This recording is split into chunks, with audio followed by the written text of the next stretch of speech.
नमस्कार, स्वागत है आप सभी का हमारे इस बुलेटिन में। आपके साथ मैं अंजलि झा। तो चलिए बुलेटिन की शुरुआत करते हैं खबरों से।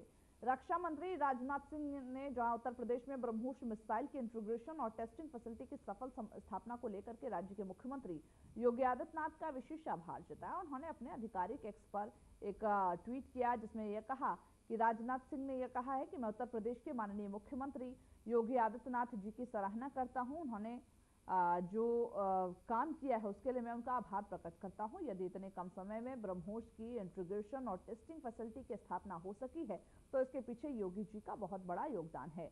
यह बयान ऐसे समय में आया जब देश में रक्षा उत्पादन को बढ़ावा देने के लिए स्वदेशी परियोजना पर तेजी से काम हो रहा।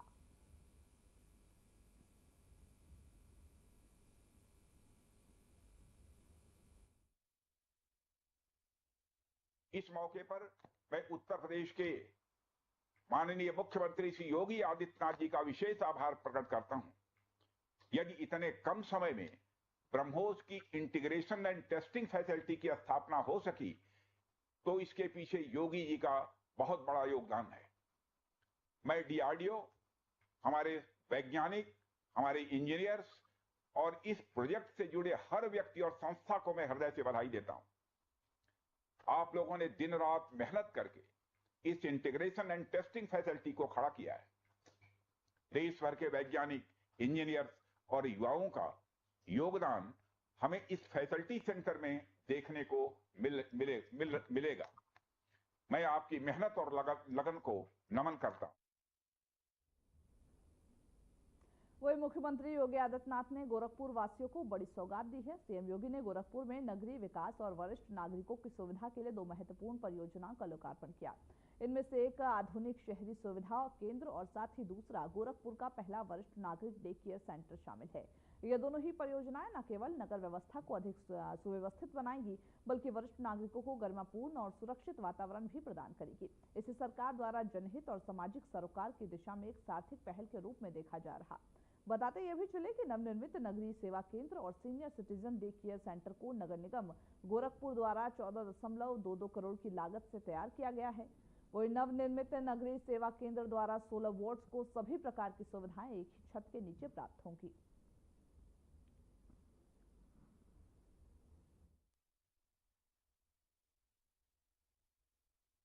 बहनों और भाइयों, छोटी छोटी बातों को लेकर के एक सामान्य नागरिक को भटकना पड़ता है। आय प्रमाण पत्र के लिए, जाति प्रमाण पत्र के लिए, निवास प्रमाण पत्र के लिए, जन्म प्रमाण पत्र के लिए, मृत्यु प्रमाण पत्र के लिए, टैक्स जमा करने के लिए, अगर कहीं से गलत टैक्स आ गया उसको सुधारने के लिए। अब यह जो केंद्र है, इस फैसिलिटेशन सेंटर के माध्यम से अब उन समस्याओं का समाधान होता हुआ दिखाई देगा। यह लोकतंत्र की पहली शर्त है और इसीलिए लोकतंत्र में आम जनमानस को, केवल उसे सामान्य नागरिक नहीं कहा है। एक सामान्य नागरिक, आप किसी व्यक्ति की, किसी पदाधिकारी की उपेक्षा कर सकते हैं, एक आम नागरिक की नहीं। आम नागरिक लोकतंत्र में वह जनता जनार्दन के रूप में, जनता जनार्दन के रूप में उसको संबोधित किया जाता है और जनता जनार्दन की भावना को हमें अपने जीवन में अंगीकार करने के लिए तैयार होना होगा। नगर निगम का यह अभिनव प्रयास अत्यंत सार्थक है। मैं इसके लिए नगर निगम की पूरी टीम को हृदय से, साथ साथ यहां पर एक नई सुविधा सीनियर सिटीजन केयर सेंटर, जितने भी बुजुर्ग नागरिक हैं उन सभी बुजुर्गों के लिए सुविधा यहां पे बन सके।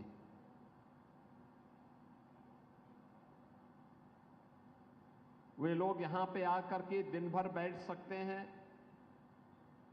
उनके लिए कैंटीन की व्यवस्था भी रहेगी, सुबह योगासन की व्यवस्था रहेगी, अखबार पढ़ने के लिए व्यवस्था रहेगी, लाइब्रेरी में धार्मिक पुस्तकों को और अन्य रचनात्मक पुस्तकों को पढ़ने की सुविधा रहेगी। सीनियर सिटीजन्स के लिए भी एक सुविधा आज यहां पर सीनियर सिटीजन केयर सेंटर के रूप में नगर निगम के द्वारा शुभारंभ किया जा रहा है। मैं नगर निगम को इस सुविधा के लिए भी हृदय से धन्यवाद देता हूं। बहनों और भाइयों, आज हमारा गोरखपुर बदल रहा है। इस बदलाव में आम जनमानस को भी जोड़ना पड़ेगा। बहनों और भाइयों, हमारा देश समृद्धि को प्राप्त हो, यह हमारा एक संकल्प होना चाहिए, जीवन का ध्येय वाक्य बनना चाहिए। हम भी अपना योगदान दे सकें देश के विकास में, यह हम सब के मन में एक पवित्र भाव होना चाहिए।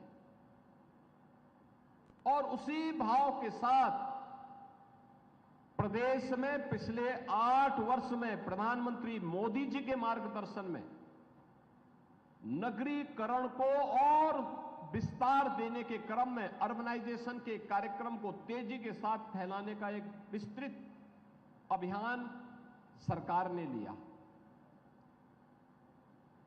पहले नगर निगम गोरखपुर पहले एक छोटा सा नगर पंचायत रही होगी, उससे पहले कोई ग्राम पंचायत रही होगी, फिर नगरीय कल्पना आई होगी तो गोरखपुर एक नगर पंचायत बनी होगी, फिर नगर पालिका बनी, फिर नगर निगम बना, और आज प्रदेश के 14-15 बड़े महानगरों में गोरखपुर की गिनती आती है। पहले सिंगल लेन की सड़क होती थी, अब 4 लेन की सड़क हो रही है। पहले वायु सेवा नहीं थी, अब वायु सेवा भी प्रारंभ हो गई है। पहले पर्यटन का कोई महत्वपूर्ण केंद्र नहीं था। गोरखनाथ मंदिर धार्मिक दृष्टि से लोग जाते थे, धार्मिक पुस्तकों को क्रय करने के लिए गीता प्रेस जाते थे। अब तो पर्यटन के लिए रामगढ़ ताल एक बेहतरीन स्पॉट हो गया है। और गोरखपुर की सड़कों को, गोरखपुर में एयरपोर्ट की सुविधा को बढ़ाने के लिए 14 फ्लाइट गोरखपुर से चल रही है। वंदे भारत ट्रेन का शुभारंभ करने के लिए स्वयं प्रधानमंत्री जी गोरखपुर में थे। हर सड़क 4 लेन 6 लेन की हो गई है।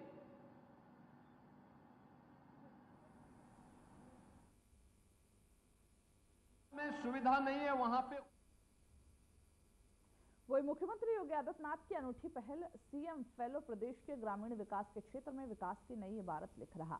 प्रदेश के आकांक्षात्मक विकास खंडों में नियुक्त किए गए सीएम फेलो अपने इन्वेस्टिगेटिव जो प्रयास है उसमें न केवल मुख्यमंत्री के विजन को साकार कर रहा बल्कि ग्रामीण विकास के क्षेत्र में नई मिसाल भी रच रहा। बताते यह भी चले कि इस क्रम में जहां लखीमपुर जनपद के सीएम फेलो ने जहां स्थानीय अधिकारियों के सहयोग से कुकरा और जलालपुर गांव के उप स्वास्थ्य केंद्र में प्रसव केंद्र की जो स्थापना है वो करा करके गांव और आसपास के क्षेत्र में इंस्टीट्यूशनल डिलीवरी की संख्या को 94% तक पहुंचा है। वही बलिया, गोरखपुर, बदायूं जनपद के आकांक्षात्मक विकास खंडों के सीएम फेलो ने ऐसे ही इन्वेस्टिगेटिव प्रयोग से ग्रामीण शिक्षा, स्वास्थ्य, पोषण और कृषि के क्षेत्र में भी विकास के सफल प्रयोग किए हैं, जो आने वाले समय में प्रदेश की विकास की नीतियों के लिए मिसाल बन रही।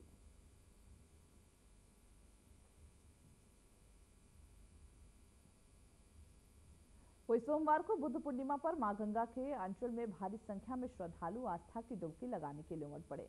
हर हर गंगे की जयकारों संग श्रद्धालुओं ने गोता लगाया और फिर घाट किनारे पर विराजमान पुरोहितों की दान दक्षिणा देकर पूर्ण लाभ भी कमाया। इस खास दिन पर सीएम योगी आदित्यनाथ ने सभी प्रदेशवासियों को बुद्ध पूर्णिमा की हार्दिक बधाई और शुभकामनाएं दी। भगवान बुद्ध का जीवन आत्मबोध और निस्वार्थ सेवा की प्रेरणा देता है। आइए हम सभी भगवान बुद्ध के ध्यान, करुणा और सह अस्तित्व के पथ पर अनुसरण कर समरस शांतिपूर्ण समाज के निर्माण का संकल्प लें।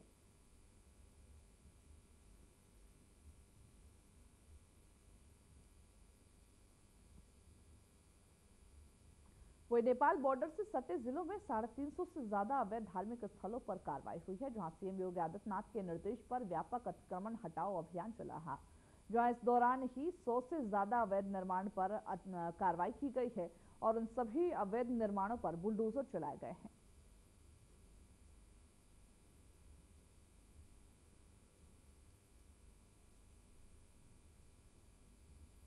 वही देश के वरिष्ठ पत्रकार और Indian federation of working journalist के राष्ट्रीय अध्यक्ष डॉक्टर के विक्रम राव जी का निधन हो गया, जिसके बाद से पूरे देश में शोक की लहर है।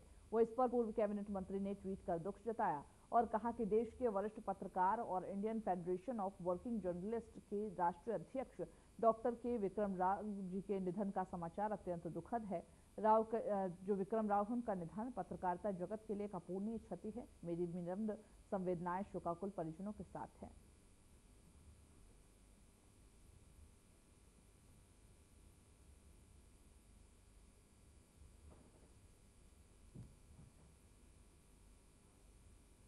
वही देश के वरिष्ठ पत्रकार और Indian federation of working journalist के राष्ट्रीय अध्यक्ष डॉक्टर के विक्रम राव जी का निधन हो गया है, जिसके बाद से पूरे देश में शोक की लहर है। वो इस पर सपा विधायक शिवपाल सिंह यादव ने ट्वीट किया है और दुख जताया। साथ ही उन्होंने कहा कि कलम के योद्धा और IFWJ के राष्ट्रीय अध्यक्ष के विक्रम राव जी का निधन पत्रकारिता जगत की एक युगांतकारी क्षति है। वे न केवल सत्य के पक्षधर थे, बल्कि उन्होंने श्रमजीवी पत्रकारों की आवाज को संघर्ष के माध्यम से नीति निर्धारण तक पहुंचाया। उनका जीवन समाजवादी विचारधारा, लोकतंत्र और पत्रकारिता की आत्मा का प्रतीक था। हम सब उनके ऋणी हैं। परिवार, सहयोगियों और उनके विचार संवेदना से जुड़े जो अनुयायी हैं, उनके प्रति गहरी संवेदना जताते हैं।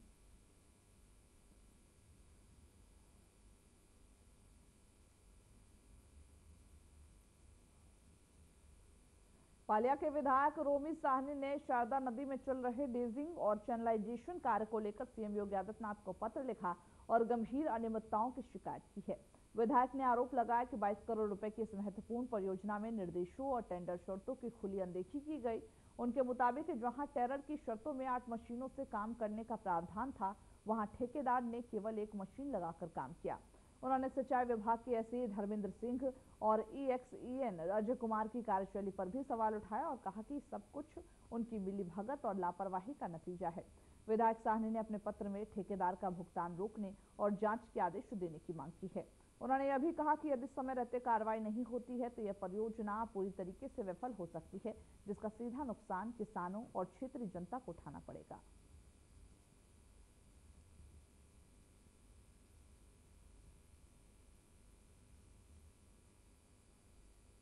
तो इसी बीच बड़ी खबर की ओर रुख कर लेते, जहां पर एल्विश यादव को इलाहाबाद हाईकोर्ट से एक बड़ा झटका लगा है। हाईकोर्ट ने एल्विश यादव की याचिका को खारिज कर दिया। रेप पार्टी में ड्रग्स, सांप के जहर के इस्तेमाल का मामला था, जहां चार्जशीट को रद्द करने की मांग स्वीकार नहीं की गई है। बड़ी खबर आपको बता रहे 3 नवंबर 2023 को जहां नोएडा सेक्टर 49 में इस मामले में FIR दर्ज की गई थी, जिसमें एल्विश यादव समेत कई लोगों पर गंभीर आरोप लगाए गए थे और जस्टिस सौरभ श्रीवास्तव की सिंगल बेंच ने याचिका को खारिज कर दिया। तो ऐसे में एल्विश यादव को बड़ी राहत नहीं मिली है हाईकोर्ट की ओर से, हालांकि एक बड़ा झटका मिला है और साथ ही हाईकोर्ट ने एल्विश यादव की जो याचिका थी उसको खारिज कर दिया। आपको बताते चले कि बीते दिनों ही रेप पार्टी में ड्रग्स और सांप के जहर की सप्लाई के मामले में इनको पकड़ा गया था। तो इस बीच कन्नौज से बड़ी खबर की ओर रुख कर ले। एक्सप्रेस वे पर भीषण हादसा हुआ है। पिकअप से टकराकर स्लीपर बस पलट गई है, जहां हादसे में 4 घायल बताए जा रहे हैं। बस में लगभग 60 यात्री सुरक्षित बताए जा रहे थे। दिल्ली से गोरखपुर की ओर ये जो बस थी वो जा रही थी। घायल को मेडिकल कॉलेज में भर्ती कराया गया। आगरा लखनऊ एक्सप्रेसवे के ठठिया थाना क्षेत्र के पट्टी का पूरा मामला है। हालांकि हादसे में 4 लोग घायल बताए जा रहे हैं और साथ ही साथ ये जो बस थी वो बताया जा रहा है कि दिल्ली से गोरखपुर की ओर जा रही थी, स्लीपर बस थी।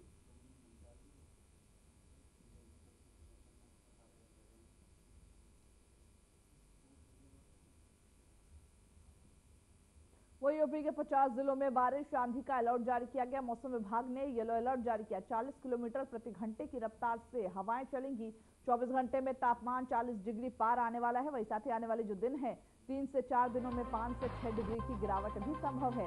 हालांकि इसी के मद्देनजर ही लोगों को सतर्क रहने को कहा गया है और घर में रहने की सलाह दी गई है और साथ ही साथ ये कहा गया कि आने वाले दिनों में क्योंकि मौसम में बदलाव होगा, जिससे लू चलने की जो संभावनाएं है वो भी बढ़ती है। ऐसे में मौसम विभाग की ओर से एडवाइजरी भी जारी की गई कि समय कुछ अनुकूल काम हो तभी जाकर के घरों से बाहर निकले। खबर फर्रुखाबाद से, जहां पर गंगा नदी में 4 युवक डूब गए, जिसमें से जो 2 युवक थे उनकी दर्दनाक मौत हो गई। बताते चले कि यह हादसा पूर्णिमा के दिन हुआ है, जब युवक गंगा स्नान करने गए थे।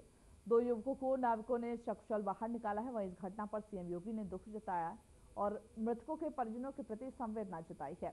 यह घटना जो बताई जा रही है वो थाना कादरी गेट क्षेत्र के पांचाल घाट पर हुई है।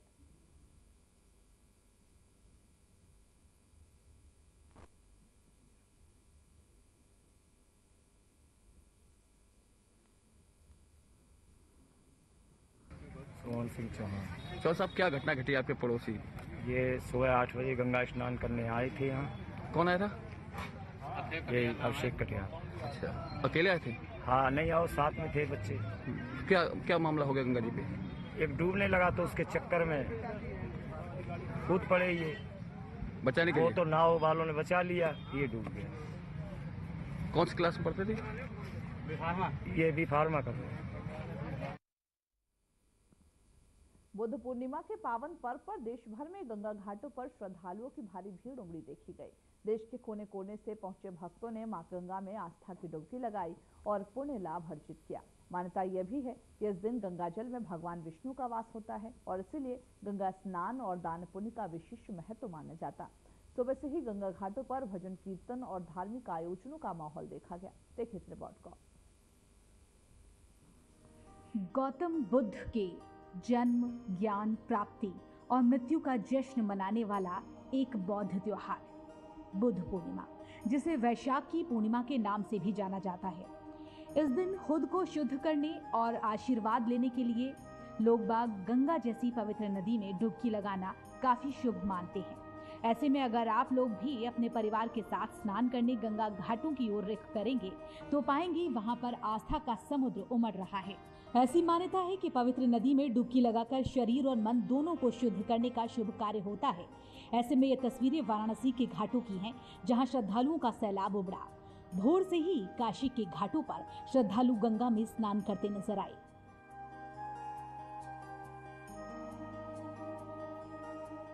छोटी काशी के नाम से मशहूर अनूप शहर के गंगा घाटों की ये तस्वीरें, जहां हजारों श्रद्धालुओं ने आस्था की डुबकी लगाई। यहाँ रामघाट, नरौरा, अनूप शहर गंगा घाटों पर आस्था का जन सैलाब देखा गया। सुबह 4 बजे से ही गंगा घाटों पर स्नान करने के लिए श्रद्धालु पहुंचते देखे गए। श्रद्धालुओं ने बड़ी संख्या में गंगा स्नान किया। कच्चे घाटों पर भी हजारों श्रद्धालु पहुंचे और मान्यताओं के अनुसार बुद्ध पूर्णिमा पर गंगा स्नान से देवता प्रसन्न होते हैं। श्रद्धालुओं ने गंगा स्नान के बाद यहाँ के तट पर स्थित जो मंदिर हैं वहाँ पूजा अर्चना की और भोग लगाया। साथ ही भगवान सत्यनारायण व्रत कथा का श्रवण और दान पुण्य भी किया। गंगा घाटों पर सुरक्षा के माकूल इंतजाम किए गए थे।